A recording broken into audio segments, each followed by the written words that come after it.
If an NBA game happens in an empty arena with a fight between the star player and the mascot, and no one's there to watch it, did it actually happen? Well, I'll also add, if the Bally Sports app is broken and no one's able to watch the game, did it really happen?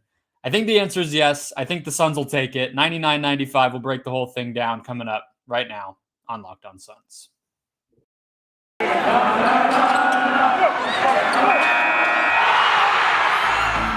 You are Locked On Suns, your daily Phoenix Suns podcast.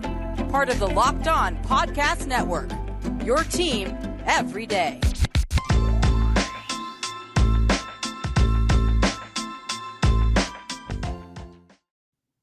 We are back. This is Locked On Phoenix Suns. We are part of the Locked On Podcast Network, and I'm your host, Brendon Kleen, covering the Suns the past 5 seasons as a credentialed media member, a contributor at Suns.com and Dime Magazine. Thank you for making Locked On Suns your first listen every single day.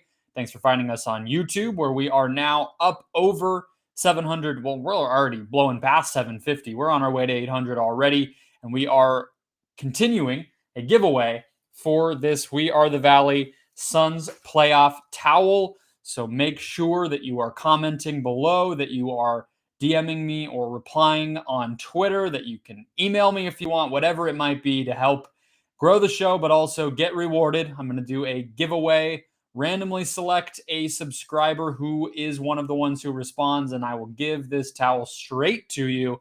I'll pay for shipping. I will get it to you clean and undamaged and pristine for you to hang or throw around during a playoff game this upcoming season, whatever you like. And big shout out to our listeners as well on all of the podcast platforms that exist. We are everywhere. I'm sure I have at least one. Let's get into it. I feel like I had gotten used to not watching any more empty stadium, empty arena sports. Maybe that's the perk of being in this particular country where that stuff continued to happen. But we had gotten a little bit spoiled. And as I predicted in yesterday's show, when I predicted the road trip headlines that the Suns were going to face, people could not stop talking about this empty arena, Toronto not allowing fans right now for a little while here, and not allowing unvaccinated players across the border. Very, very strict. And the Suns did not have to deal with that second part, but they did have to deal with the first part. And Monty said not only was it eerie and sort of weird to get back used to, but it was also very cold in there without the body heat, which is not something that I really considered. And they probably had gotten unfamiliar with it, despite having played a lot of those games. So a lot to talk about, and looking forward to a usual recap show again. I feel like it's been a while, just between the late night games that make me very tired and some of the weekend games and everything else. It's nice to just break down a basketball game for the first time in a while. Today's show, guys, when we are doing that breakdown, is brought to you by PrizePicks. Check out prizepicks.com, use the promo code NBA, or go to your app store and download the PrizePicks app. PrizePicks, daily fantasy made easy. We'll hear more about them later in the show. But again, 99-95, the Suns win the game in Toronto, despite all of those bizarre circumstances. Again, Devin Booker fighting the, not literally going to blows, but actually sort of bickering and going back and forth with the Raptor, the literal mascot of the team. And yet the Suns close it out anyway, and all in good fun. Every starter gets the double-digit mark in scoring, but a very strange game. And so what I think everybody was sort of coming away from this one thinking is the Suns really struggled to score, and this game got very ugly, which is, again, part of why I wonder, did it actually happen? Was this all a fever dream? This sort of throwback, like 90s brawl between the Raptors and the Suns in Toronto with no fans. It was just, all of it made for a very bizarre experience. You had the Raptors out rebounding the Suns by 8. The Raptors overall getting 22 offensive rebounds, which is insane, frankly. You had quiet night from Devin Booker, 4 of 13 from the field. You had Fred VanVleet going off in the second half. You had Pascal Siakam nearing a triple-double. Both teams sort of did what I think we expect them to do. Toronto made the game ugly. They used their size and versatility to their advantage. And then, late in the game, the Suns were able to close it out as they've done all year. But that ugliness was really the trademark of the game. And it was what I think Suns fans that I saw at least were really talking about most. And I get it. I obviously get it. I mean, the Suns' offensive rating tonight was 109.2. That is not very good at all. The pace of this game was fewer than 91 possessions. Nothing to get excited about necessarily outside of getting the win. But I think you have to realize the Raptors are a really unique matchup. And honestly, it's a little funny to be making this comparison, I guess, but I feel like the same sort of thing happened with the Cardinals-Seahawks game this weekend, and that's on my brain as well. Maybe all of you are not Cardinals fans, so I won't dive down that rabbit hole too much, but it's like, it's fine to admit that the opponent was just good and executed their game plan and made things difficult for you. And if you still are competitive in that game, and in the Suns' case, win it, then I don't really think that there's necessarily much to panic about. We know that teams that are versatile and have positional size and can switch and can muck things up, that is a type of team that's going to give the Suns problems. They did it for 6 games in the Western Conference Finals last year. It was called the Clippers, and they made it very difficult on the Suns just to score in the half court, to work their usual offense. It was tough then, and it was tough in Toronto tonight. So in that way, I don't think that it was a surprise, nor is it something that I think you should panic about, because the types of teams that can actually pull that off, it might just truly be the Clippers and the Raptors. Like, straight up, though, those two teams might be the only ones. Like, the Warriors aren't quite the same. They have some holes, I think, that you can pick at on defense. We've already seen the Suns be pretty competitive with them, and I don't buy into the idea that that's quite the same type of matchup. So it's unique, and they just happen to run into one of them in Toronto tonight. I do, however, feel like you have to give it up to Toronto, but at the same time, you can also ask for more from the Suns. You can also be realistic that the things that the Suns need to do in those types of situations, they just did not do tonight. So rebounding, I already mentioned. They also have to play offense with a purpose. And what I mean by that is go straight to the advantages when they are there. And I think you could even say this on both ends to an extent, not allowing yourself to get into bad situations on defense by giving into that switching stuff all around. Sorry, there is a fly. You don't want to be in a mismatch on defense, but I think most importantly on offense, there are moments where can you attack Fred VanVleet in the post? Can you get the ball to DeAndre Ayton, considering that Toronto really doesn't have a lot of true big physical big men? They have Boucher, who is like 7 feet tall, but he is rail thin. Then they have Achua and Khem Birch, who are both undersized for the center spot compared to DeAndre Ayton. So getting the ball to him early in the clock and allowing him to take advantage and get a quick shot off and take the defense off guard.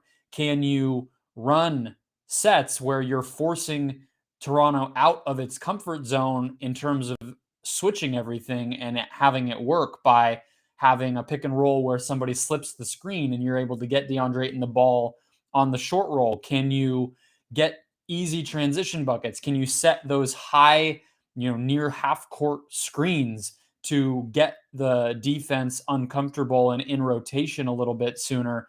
And can you beat a zone with the types of things that obviously beat a zone, which is drive and kick, which is ball movement, which is, elbow playmaking? Those are all things we know the Suns can do, and we know those are things that can work against this type of defense. And they didn't go to it often enough until late in the game when, basically Devin Booker and Chris Paul just made some shots, and it was enough to get the job done. The last part, too, when you're facing a team like this, even if I am not going to overreact to this type of a matchup, considering it's few and far between, is you have to get more out of DeAndre Ayton. And this is something Monty Williams shouted out in his post-game press conference, that Ayton did respond in the second half, but 1 rebound in that first half, really just a complete no-show from him. And that can't happen. It can't happen any game when you're the, third, fourth best player on a championship team. It definitely cannot happen in a matchup like this. And he should have been ready. He should have known that that was the type of matchup where he was going to need to be aggressive on offense and need to be exerting his size advantage. And yeah, I don't know. Maybe COVID is still impacting him, but I was expecting more, and he did answer in that second half. But if he brings it for the full 30 minutes that he's in the game tonight, I think they could have put Toronto away probably a little bit more easily. Maybe this one doesn't get so out of hand. However, they did win the game. So let's get to more positives. Let's get to Jalen Smith playing the 4, and that looked pretty good. Let's get to Jay Crowder and his restorative night, and all of the other celebratory moments from the game.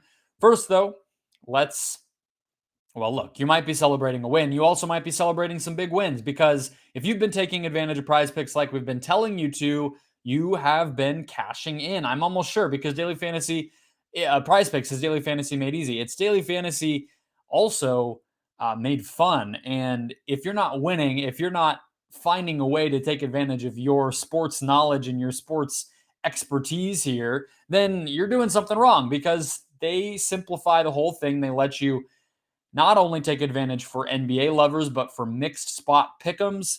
You have simple rules here. Pick players, pick the over or the under against the spread for a specific statistic, set your lineup, and compete against yourself. There's no pools, there's no head-to-head. It is simply you versus the props. You versus the over-under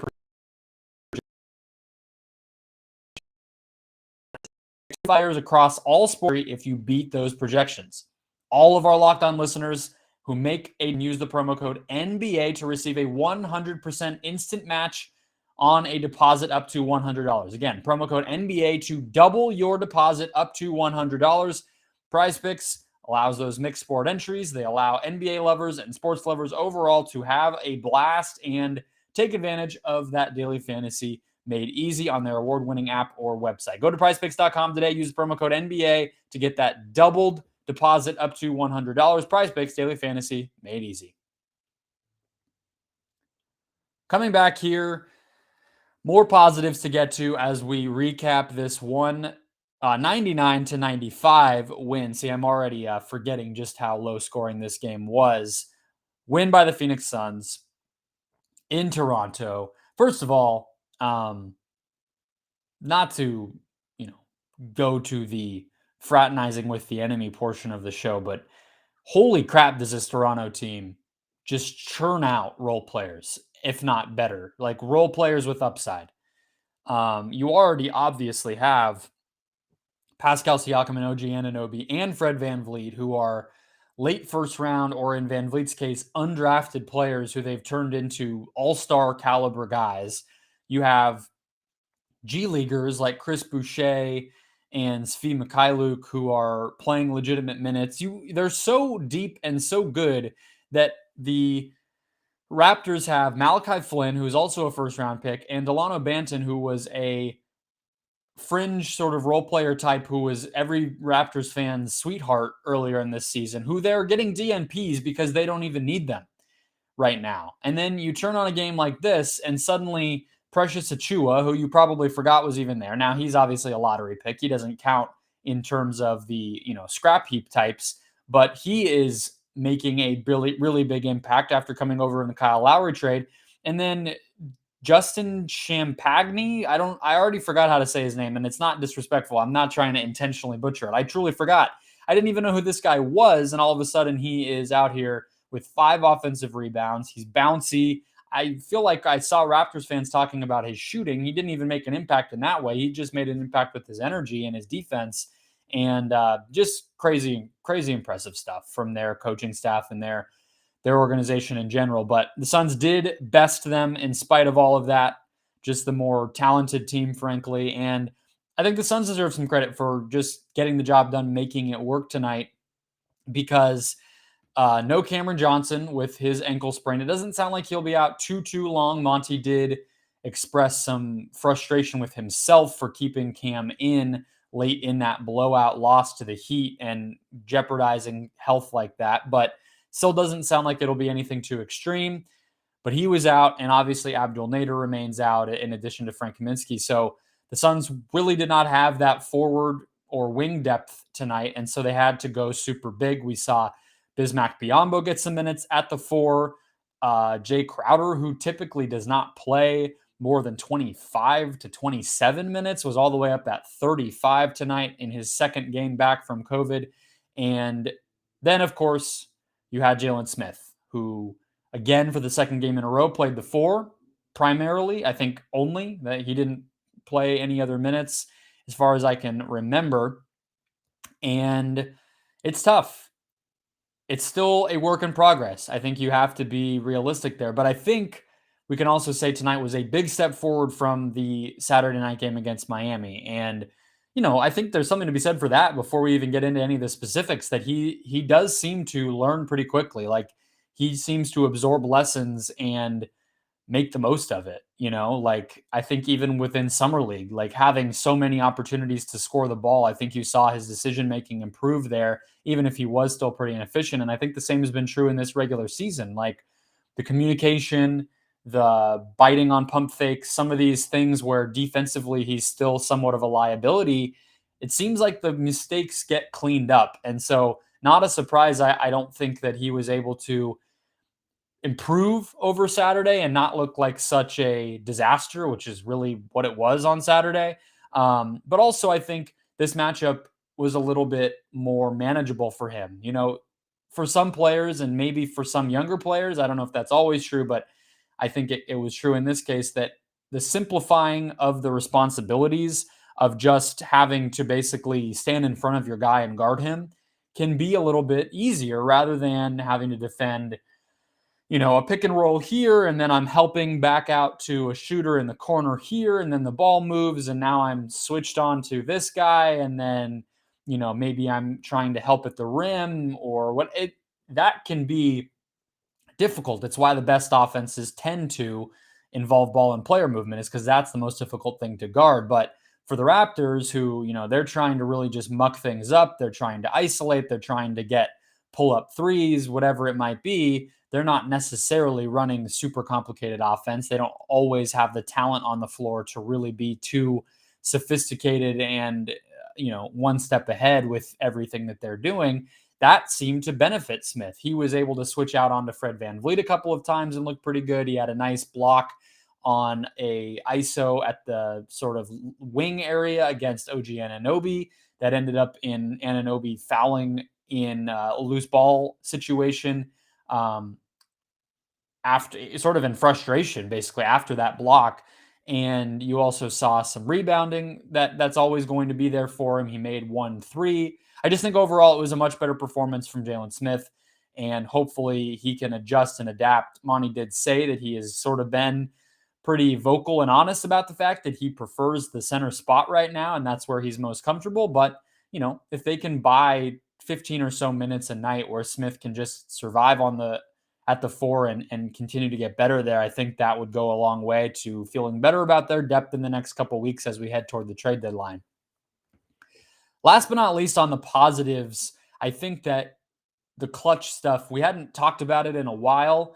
I don't really know why. I guess there hadn't been a super close game in a little bit, but Chris Paul and Devin Booker continue to be outstanding in those situations. Despite a really ugly game, Chris Paul, like, his stat line would not indicate that anything was ugly at all. 15 points, 12 assists, 5 steals. Been a while since we had a big steals night like that from him, and plus 16 in his 33 minutes, going more, shooting better than 50% from the field. Just outstanding, and he was the main driver of it. When those switches are happening, there's something to be said for, an aggressive mindset from Chris being one of the biggest ways to overcome it. We know that in that Clippers series last year, his offense was the defining, sort of deciding thing about that series. I mean, 41 points in that game 6, when he is determined to score and is comfortable and confident getting to that mid-range shot, in addition to his pull-up 3 ability and every so often, getting to the rim, drawing fouls. Like, there's nothing anybody can do. He can get that shot up over somebody as long and big as Pascal Siakam. He can get that shot up over a Fred VanVleet, who is a little quicker and faster. Like, it doesn't really matter who it is on the other side. So, that's always going to be there. Should it get to that point against a, barely above 500 Raptors team? Maybe in an ideal world, no, but this team had won 6 straight. They are a bad matchup for the Suns. And so to have that clutch scoring, to have that know-how, to have really that offense that's unguardable late in games is, that's why the Suns are a contender. At the end of the day, they have answers for just about everything. And in this case, Chris Paul and to a lesser extent, Devin Booker were that answer. Let's talk about the bench. Not so much the rotation, but a few observations. Payne and Landry Shamet, I think, just are disappointing right now. And I want to dig into a little bit of why. I have somewhat of a pet theory that's, I think, staring us right in the face, and yet we're still sort of confused by it, I think. So we'll get into all of that. One thing that's not confusing anybody is how to improve your New Year's resolution, because I've been giving you that cheat code for a couple of weeks already, and it's Built Bar. Built Bar is a protein bar that tastes just like a candy bar, and it's the protein bar that helps you keep to your resolution of eating well and getting fit, getting healthier, because you actually want to eat it.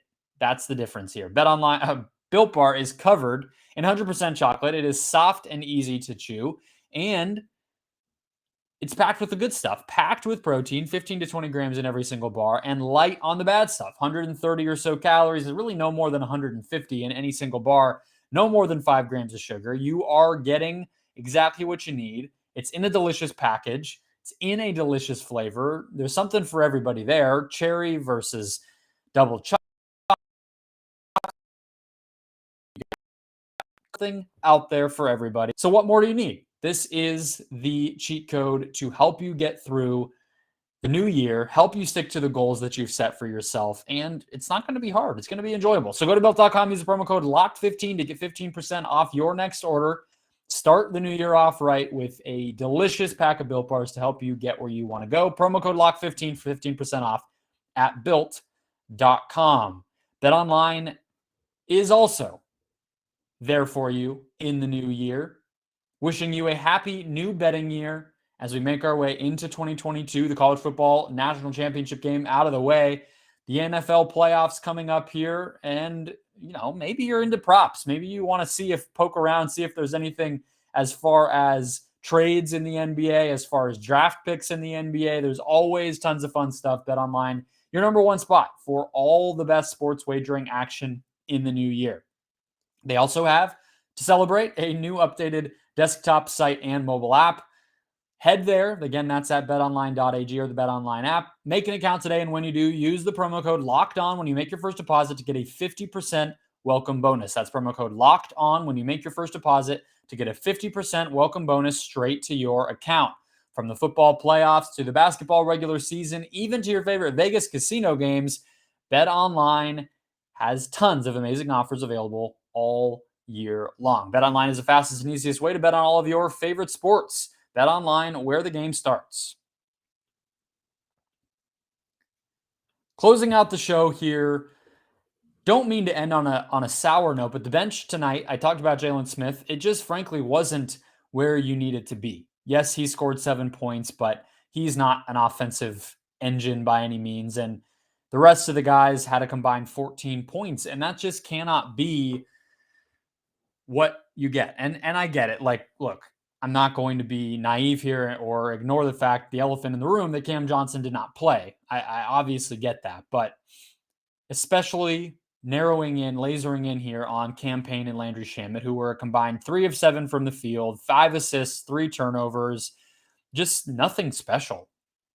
2 guys who have a ton of talent, who are getting paid a pretty considerable, a role player plus level of money, not that I care what those guys are making, but the team clearly has a certain expectation from them because of that, or as a result of that, and they're not getting the job done right now. And Payne, I think, is a little bit polarizing among Suns fans. I think when he makes mistakes, it can be very glaring, and when Payne, with so much of his game pent up in shooting, if the shots don't go in or if he just doesn't make an impact as a scorer and as a floor spacer, then it can be pretty easy to just stare it down and say, hey, look, this guy's not making an impact. And so maybe they don't get quite a fair shake, but nevertheless, Payne is, he's shooting a ton more than he did last year, and he's only making 39% of his field goals right now, only 32%